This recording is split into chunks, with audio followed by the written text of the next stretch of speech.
नमस्कार विद्यार्थी मित्रांनो, तर माझ्या YouTube चॅनलमध्ये मी तुमचं सहर्ष स्वागत करीत आहे. तर तुमच्यासाठी एका महत्त्वपूर्ण विषयावरती व्हिडिओ घेऊन आलो आहे. तो म्हणजे महाराष्ट्र शासनाच्या वन विभागामध्ये वनरक्षक पदाकरता जी भरती प्रक्रिया सुरू आहे.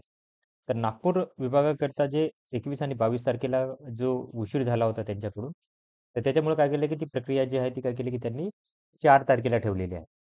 ओके. आता इथं तुम्ही त्यांचं प्रसिद्धीपत्र दाखवेल आणि त्याच्यानंतर ना टायमिंग त्याच्यात दिलेलं नाही, तर टायमिंगही काय केलं, की त्यांनी प्रसिद्ध केलेलं आहे. तर पहिलं तर प्रसिद्धीपत्रक दाखल ही 28 तारखेची नोटीस आहे.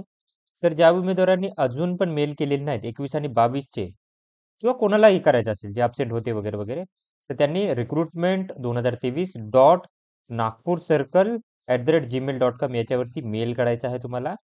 आता काय मेल करायचं आहे ते सांगेल पहिल्यांदा. तर या विद्यार्थ्यांनी आपले नाव टाकायचं आहे, गुणवत्ता यादी क्रमांक टाकायचा आहे, म्हणजे मेरिट नंबर, चेस्ट नंबर, तिथे चेस्ट नंबर तुम्हाला आठवत असेल तर टाका, नाही टाकला तरी काही प्रॉब्लेम नाही. तिथं असं लिहा मेलमध्ये की चेस्ट नंबर आठवत नाहीये. आणि एफ-ओ-जी नंबर टाकायचा. आता हे कुठलं कुठलं टाकायचं आहे, त्या तुम्हाला सांगेल मी. तर तुम्ही जर नागपूरची कुठलीही यादी घ्या. आता डॉक्युमेंट व्हेरिफिकेशनची घेतली तरी चालेल. डॉक्युमेंट व्हेरिफिकेशनमध्ये एफ-ओ-जी नंबर नाहीये. तर तुम्ही काय करा, की ही मेरिट लिस्ट घ्या ऑनलाईन एक्झामिनेशनची. वेबसाईटवर आहे, टेलिग्रामवरती आहे. तर इथं बघा तुम्हाला सगळी माहिती भेटेल. इथं हा सीरियल नंबरच तुमचा काय की मेरिट लिस्ट नंबर आहे. त्याच्यानंतर हा एफ-ओ-जीचा नंबर हा आहे. तुमचं नाव आहे. या गोष्टी 3 गोष्टी तर तुम्हाला इथेच भेटत आहेत. ओके. 3 गोष्टी इथेच भेटत तरी या गोष्टी तुम्ही टाकायच्या. चेस्ट नंबर आठवत नसेल तरी काही हरकत नाहीये. काही हरकत नाहीये तुम्हाला हे नसेल तरी. तुम्हाला तिथेच जिथं तुमचं मुलांचं ग्राउंड झालं होतं, मुलींचं ग्राउंड झालं होतं, तिथेच मुलांचं वेगळ्या ठिकाणी, मुलींचं वेगळ्या ठिकाणी होणार आहे. आता याच्यासाठी काय केलं, की यांनी धाव याची काय केली, की नोटीस काढलेली आहे. म्हणजे वर्तमानपत्रात ही जाहिरात दिलेली आहे. तर लोकसत्तामध्ये आलेल्या आहे, आजच्याच लोकसत्तामध्ये. याच्यामध्ये जे नागपूर वनवृत्तामध्ये वनरक्षक पदाकरता जे धाव चाचणी आहे, त्यात 21 ते 26 या काळात झाली होती.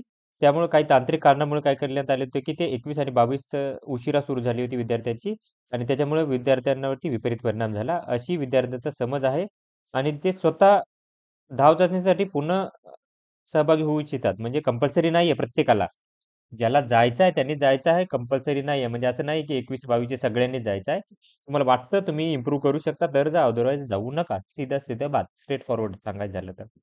तर असं आहे आणि त्यांना किंवा जे विद्यार्थी गैरहजर होते 21 ते 26 या कालावधीत, तर त्यांना काय की परत चान्स देण्यात येणार आहे.